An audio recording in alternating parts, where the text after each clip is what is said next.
I'd like to talk to you today about the elderly and how the COVID-19 particularly impacted them. Okay, it was a special population. They did have the most fear. They were the most impacted. They were the most frequent in the hospital and ICUs. And yes, unfortunately, they most frequently passed away as the victim of COVID-19.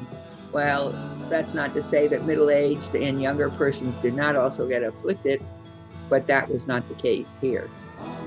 So, what do we do about the elderly? Okay, what happened was many neighbors took it upon themselves to reach out to others, supply food. I mean, people came to aid across the US like we've never seen before. And of course, we've never seen a pandemic of this magnitude ever before. So we had nothing to gauge by except now people did come to arms. Of course, we had pilferers, but that's something that happens even in any crisis.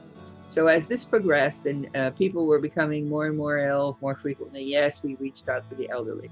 But my reason for talking to you today is more to stress that even now, as the pandemic seems to be winding down, we seem to be at a lower rate of control, maybe about 8% in general populations, whereas we were at 19 and 20% at the worst of it.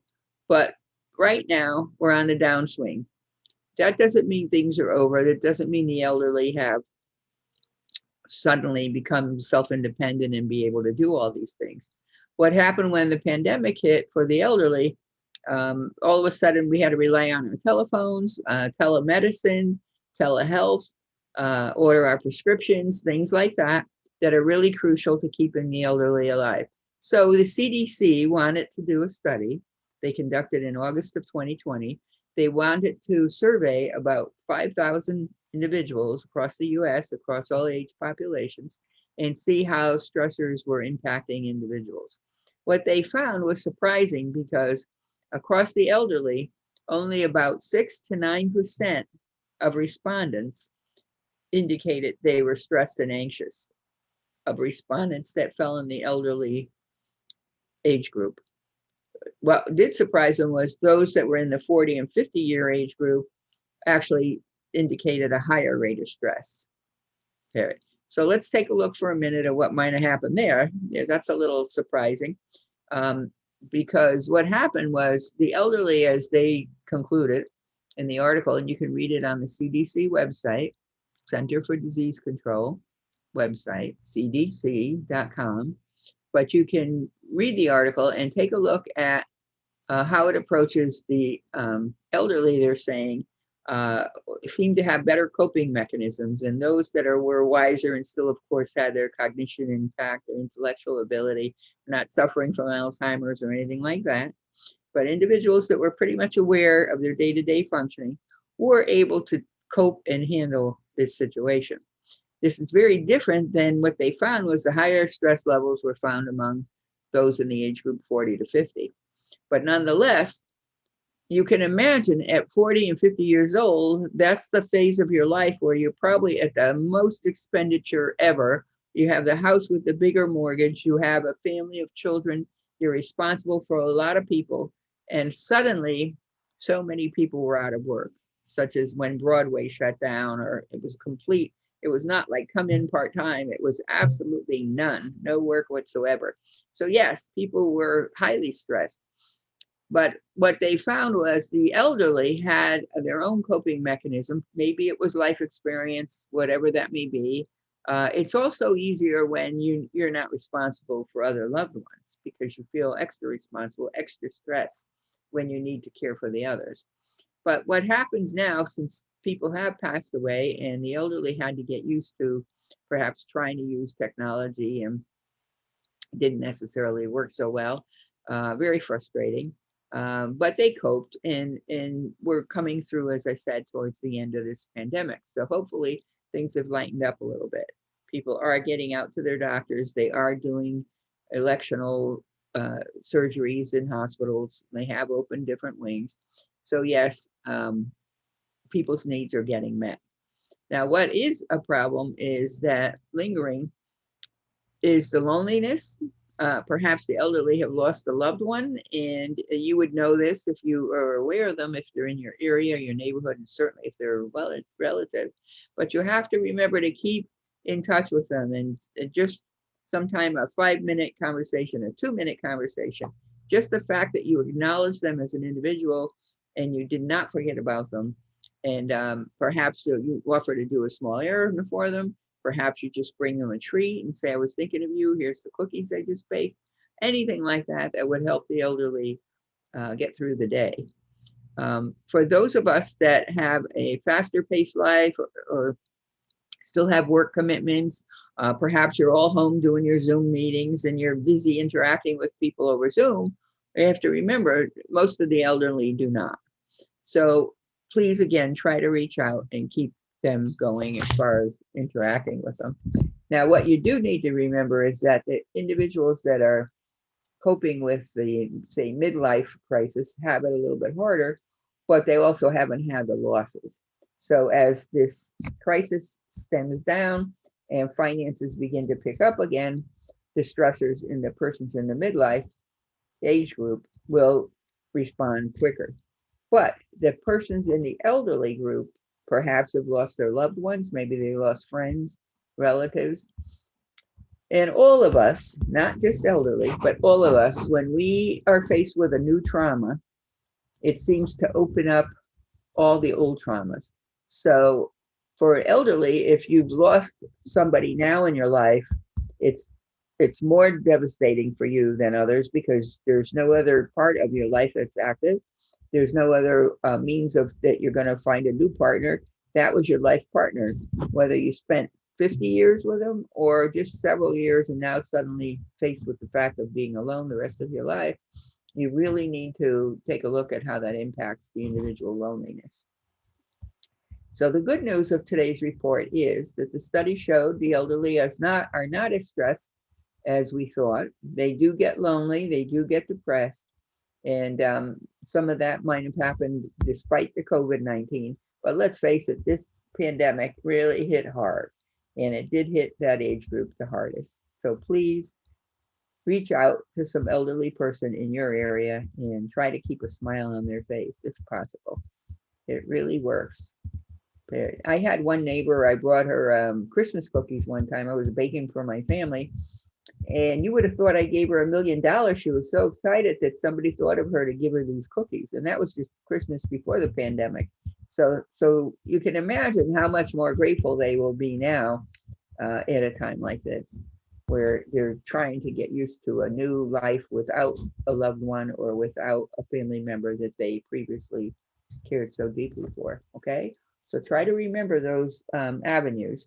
When you're reaching out to them, it's okay. If you don't have time and you're really busy, just drop a bag by their house and leave it on the porch and put a note on the bag and say, hey, I'm just thinking of you. Here's something for you. And those are things that go a long way in a person's life during the day. I think we all like to be remembered, not just the elderly. So by all means, try to reach out to them. But the elderly are coping in some ways better. Don't forget, the elderly are the baby boomer generation, and the baby boomers are, and I will say this with confirmations in some one of them, baby boomers are pretty resilient people. We've been through the Vietnam War, some of us. We've lived through those eras. We've lived through the Persian War, the Gulf War. We've got so many things going on that raised a family and crises you have with your children, etc. So those of us that are older, we are pretty resilient. That doesn't mean that we enjoy the stressors or the loneliness. So creative ways to get involved is to help them. Maybe you can just give them a resource list of what's in your community. Where's your senior center? Is it active? Is it open? Are people making telephone calls to seniors that are living alone? Even though we can't get together socially, at least we can interact.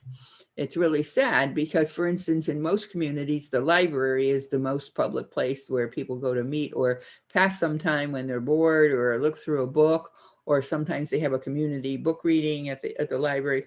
But right now, through the pandemic, most of the libraries are just shut down, period. I've seen libraries take all the furniture right out of the library. The doors are locked. You can't even get inside. So yes, we lost community resources. The senior citizens offices are the same. So the most you can do is reach everybody by telephone. But you know what? A telephone call goes a long way. So by all means, please do that. Reach out to the person that you know that's elderly and perhaps going through quite a bit through this COVID issue.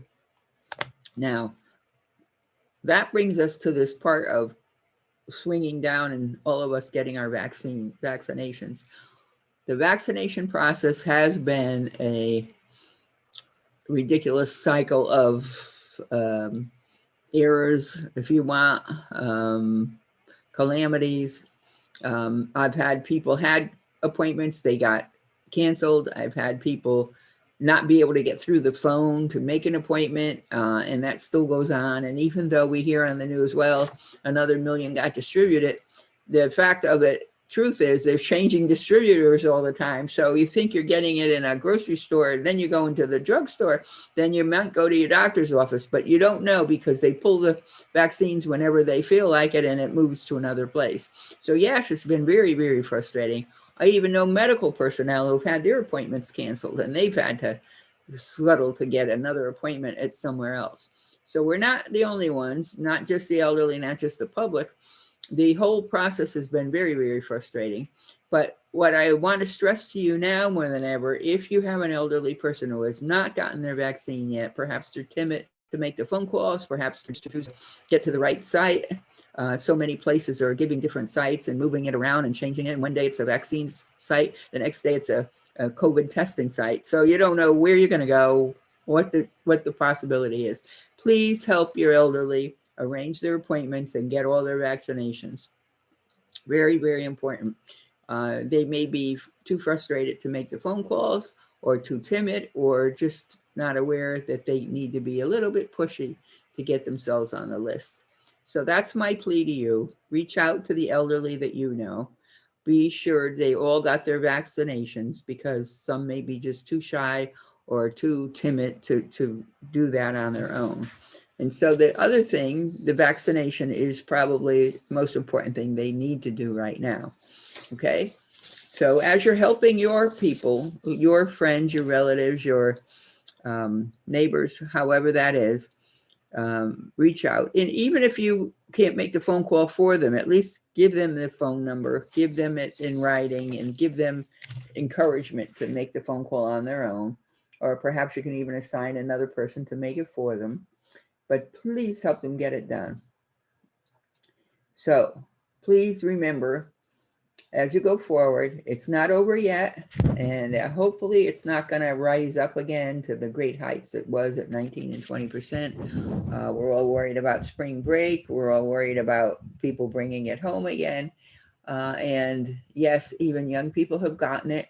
I know several young people who have had serious side effects since months after having the COVID, but it's all related back to the COVID.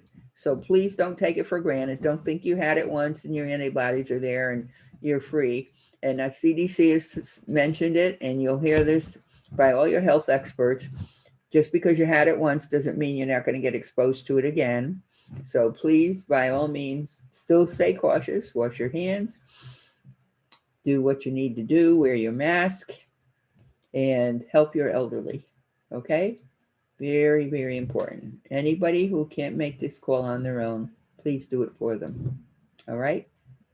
I'm going to make another phone call right now myself for a friend of mine. I already did one. I have another friend that I'm trying to get help for. So please do that and call your local government area so that you can find the right location for that person. You may have to arrange an Uber driver or some other way for them to get there, but please hang in there. Do it for them. It's worth it. Okay? In the meantime, I'll see you, and hopefully by the end of the summer, this is all going to be over. We can put it behind us. I don't know. Maybe that's idealistic thinking on my part, but we'll see what happens. Okay? All right.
He's waiting for